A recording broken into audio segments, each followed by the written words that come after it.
vez escuché a alguien decir que la teoría Pixar se había convertido en un juego. Es verdad.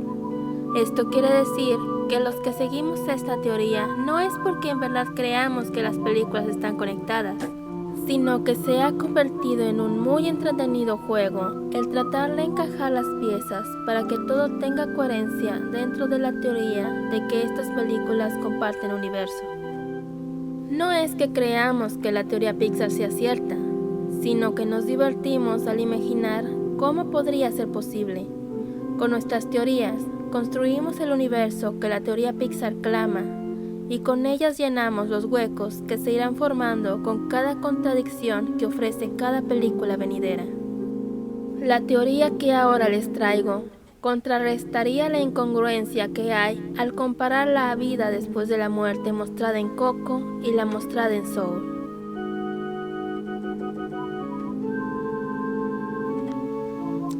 A simple vista, el mundo del más allá se ve completamente diferente en ambas películas. No hay forma de que esto ocurra en un universo compartido. En primera instancia, esto desmentiría la teoría Pixar irremediablemente. Pero no. La teoría que les presentaré aquí dice que el más allá en Coco y en Soul son exactamente lo mismo. Son el mismo lugar. Y no son dos más allá diferentes. No son diferentes dimensiones en donde algunos muertos van en uno y otros van al otro. No. El gran después es solo uno y el mismo. Ahora lo explicaré. Al ver Coco, muchas preguntas surgen. El más allá está estructurado conforme a la cultura mexicana, con flores de cempasúchil y esqueletos, todo muy acorde al Día de Muertos. Pero, ¿qué hay de otras culturas? ¿Qué hay de otros países? ¿Está esta película insinuando que la visión mexicana de la muerte es la única verdad? No, para nada. No según la teoría que les presentaré. El niño Miguel, protagonista de Coco, fue criado con estas creencias. Su familia hacía un altar enorme. Vive en un pueblo donde el Día de Muertos es una celebración muy importante. Incluso si el niño en la película menciona que antes no estaba seguro si creer lo que los adultos le contaban sobre el Día de Muertos y lo que hay después de la muerte, el niño tiene esa imagen específica de la muerte muy arraigada en su cabeza. Para Miguel, debido a la cultura que le inculcaron y su mente infantil de niño, lo que hay después de la muerte es una ciudad llena de fantasía, luces y esqueletos. Por otro lado tenemos a Joe, el protagonista de Soul, quien es un adulto sin ninguna religión o creencia en especial que hayamos visto en la película. Esto nos lleva a la conclusión de que su versión de lo que hay después de la muerte es simple. Mi punto es que la vida después de la muerte, el gran después, es percibido por cada individuo de manera diferente. Al morir y despertar como un alma, todos verán lo que esperan ver.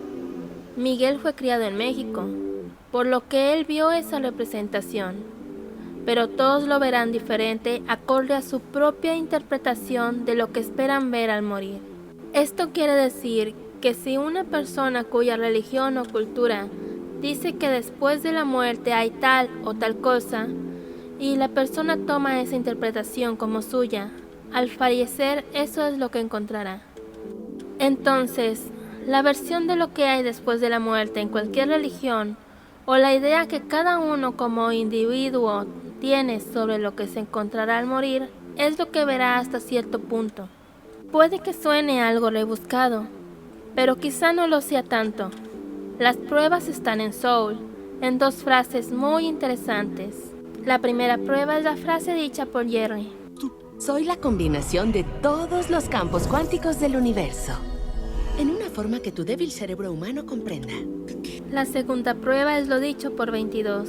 Todo esto es una ilusión. Todo este espacio es hipotético. Si el espacio en donde Joe se encuentra es una ilusión, lo más probable es que funcione igual a la forma de Jerry.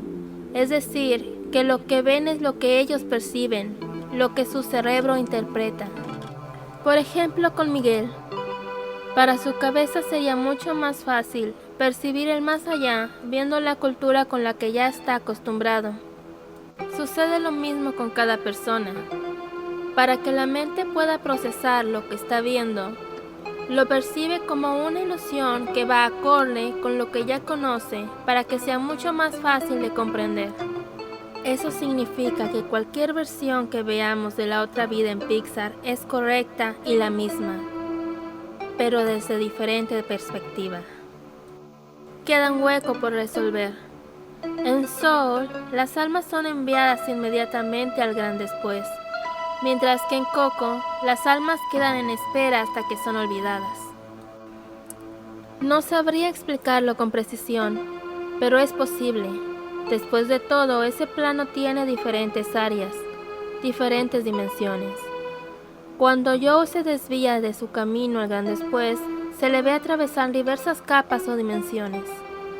Durante la película, 22 y Joe van a una dimensión donde se encuentra la zona y en donde están las almas perdidas. A donde quiero llegar es que, así como hay muchas dimensiones, puede que haya algunas dimensiones que cubran las necesidades de ciertas culturas. En el caso de Coco, las almas se quedan esperando hasta no ser recordadas y entonces pasan al gran después. Aunque como ya había dicho, no sé explicar por qué se hacen estas excepciones o tratos especiales, pero ya hemos visto casos similares en Soul. Los mentores son almas cuyos cuerpos están en espera. Es diferente que en Coco, donde los cuerpos de las almas ya están realmente muertos. Pero es un ejemplo de excepciones en donde a las almas se les permite permanecer en estas dimensiones por tiempos más prolongados. En resumen, lo que hay después de la muerte es percibido por cada persona de manera diferente. Lo ven de la forma en la que les sería más sencillo comprender. Por lo tanto, cada versión que veamos del gran después será la misma en diferente perspectiva. Pero es solo una teoría.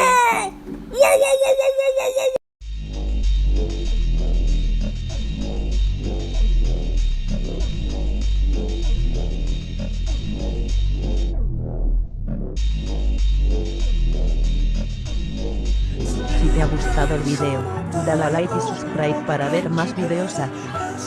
No olvides comentar tu opinión en la caja de comentarios.